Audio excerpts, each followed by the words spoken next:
this time signifies the renewal of hope over despair and is marked by church services from Thursday to Sunday.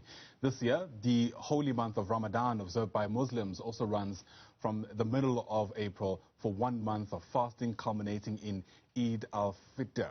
Now, it's known as a month of charity and of giving to the less fortunate. So how can religious observances maintain the spirit of giving throughout this period? Well, for our conversation, let's bring in Pastor Makepeace Motaung, who joins us now from Johannesburg, as well as Gift of the Givers founder, Dr. Imtiaz Suleman, live to us from East London. To both our guests, thanks so much for making time for us on this day. It's great to have you on the program for our discussion. You know, often it becomes difficult to try and place South Africans as a community because whilst we are a secular state, a big portion of our society believes in some kind of religious construct. Dr. Suleman, perhaps I can start with you. How best do we negotiate these two things, especially on days and months like this? It's good morning to you and to the pastor and to the whole and to the whole nation. You know, Easter greetings to the entire country, celebrating the Easter ceremony at this moment of time. Yes, it's a very difficult situation, Ayanda. But to be honest, there's been no interference in religious ethics, you know, from the government. There's been no interference. Churches, mosques have been open. People have never been forceful or imposed any restrictions. The restrictions that were imposed were not, you know, sort of draconian. They were based on saving human life. They were based on the pandemic. They were based on the common good of society and not on the oppression of a religious group or a minority or a majority. So in that way, the government has been very, very open to religious groups, and the religious groups themselves, or whichever religion they may be, and even those that don't have religion, have been very happy, you know, or acceptable of government policy. Yes, there will be some unhappiness now that you can't have your functions and, you know, the numbers are restricted. That's understandable. That's human emotion. Religion is a very, very emotive issue. But we need to balance the emotive issue with the reality of the situation in the country. And all religion tells us that he who saved one life saved the whole of mankind. So our principles and our teachings and our behavior cannot go against that teaching, that to save one life, you know, is to save the whole of mankind. And by far and large, I think all the religious leaders from among the different groups have sort of made a compromise and said, look, we have to reduce the functions. And the reality is that you can pray at home. You know, you can pray at home. It's not impossible to do that. Yes, you want to be in congregation, you want to be with the pastor, you want to be with the imam and the sheikh and everybody else. But in a situation like this, it's a worldwide phenomenon that even in a country like Saudi Arabia, where the big holy mosques are, and in other religious countries like Indonesia and Malaysia, we all have to follow the system. And the system of saving life becomes paramount over all religious teaching. Absolutely. Pastor Motaung, it's also a great time to reflect on the universal values that run across all religious constructs.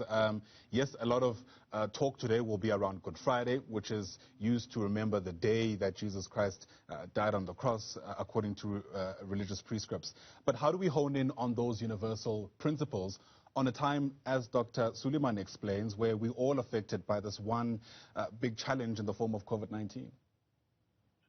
Let me take this opportunity to greet the team in the studio. And good morning, Doctor. And good morning to the Newsroom Africa viewers. Let me appreciate this opportunity and this chance to talk to the nation and also to talk to families and individuals. I just want to start by saying that this is one of the critical times in the religious cycle where we celebrate Easter, which is one of the, shall I say, an event that brings together those in the Christian cycles, wherein we remember the sacrificial death of our Lord Jesus Christ, but also his resurrection. But times have changed. Everyone can see that the times have changed. COVID has happened and the construct, it's no longer as normal. The normal has assumed a different direction. But I also want to emphasize that there is no limitation to a religious practice. You can practice religion even in your own space at home.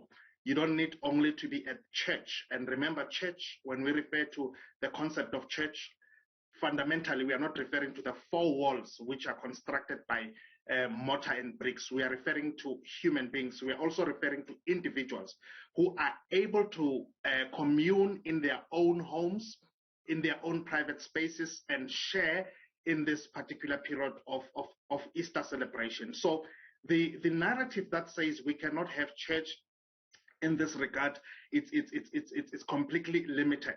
COVID has taught us that things can change. The pandemic has also brought in a new, shall I say, construct, in the sense that the normal wherein we used to bring people together has completely changed. The atmosphere has completely changed. You can commune in your own private space at home with your family and still enjoy God and still enjoy the very same element of your religious beliefs, sharing your faith, sharing your belief system. So people need to understand that this has completely changed the atmosphere, but you can still have and celebrate the Easter in your own home, in your own community, in a different paradigm altogether. Right. Dr. Suleman, although how we mark this moment in faith-based organization has changed, the principles haven't. Ramadan, far and wide, is a moment of reckoning, reflection, yes, fasting, but also a moment of giving, an incredibly important principle that in the midst of a pandemic.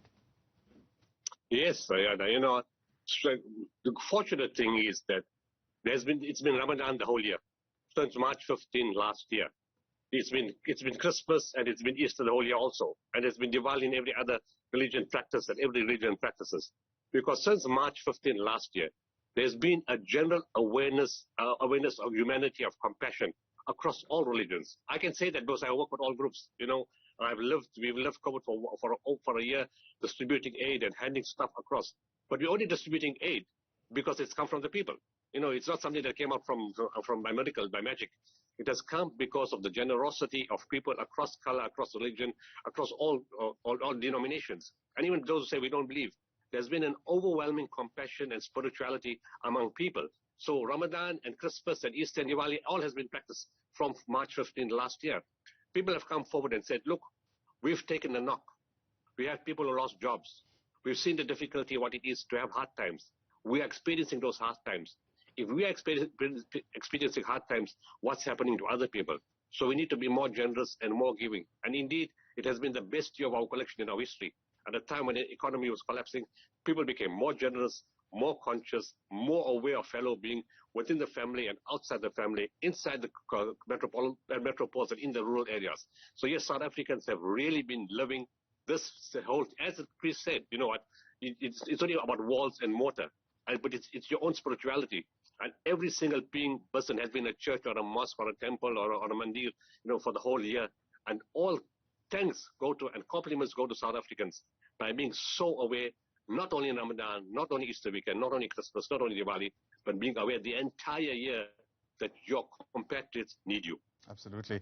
Pastor Motaung, it's also a time of difficulty for many people who feel disconnected to the community that is the church, which in many respects is actually central to our understanding of God as well, no matter how you look at it really within the confines of what Christianity is about.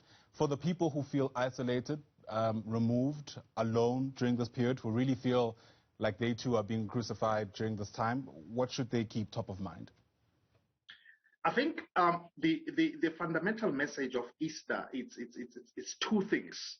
You'd remember that this is the time and the period where we observe and recognize the sacrificial death of our Lord Jesus Christ, but also the resurrection of the Lord in the same breath. Therefore, this says to us there is hope. And I know that the pandemic has done so much damage to families. It has done so much damage to the nation, to individuals. You're seeing unprecedented numbers of unemployment, hunger, poverty, destituteness, and a whole range of negativity going on in our nation right now. But I want to say that this is no time for us to lose hope, because one of the fundamental message about the Easter is that Christ came so that we can have hope, believe that things can turn differently tomorrow. And actually, that is the message across. You know, people should not believe that things will remain the same. That is why we have summer, we have winter, we have autumn, different times different seasons in this life that we live in. So things cannot remain like this. But I'm very hopeful that things will turn around sometime. At this time, we are in the thick and we are in the woods. We are experiencing so much challenges. So I want to raise this awareness with our nation that things will never remain like this forever. There is hope that things will turn around and things will turn for the better. For that struggling family that has lost their mom, their father, their sister, their sibling due to COVID, due to many other reasons, things will turn out quite differently. There is hope. So the message of Easter, particularly in the period of 2020, 2021, is that there is hope. Things will definitely become different as time move on. After all, life is not meant to present to you pain all the time. There are moments of joy. There will always also be moments of pain. So in the midst of this pandemic where we are facing challenges, of different levels, there is hope that things will turn around differently. A message that one can only hope has landed safely on the ears of those who need to hear it most. Thank you so much for your reflections. Really appreciate it. Pastor Peace Motaung, as well as Dr. Imtiaz Suleman, really appreciate your time and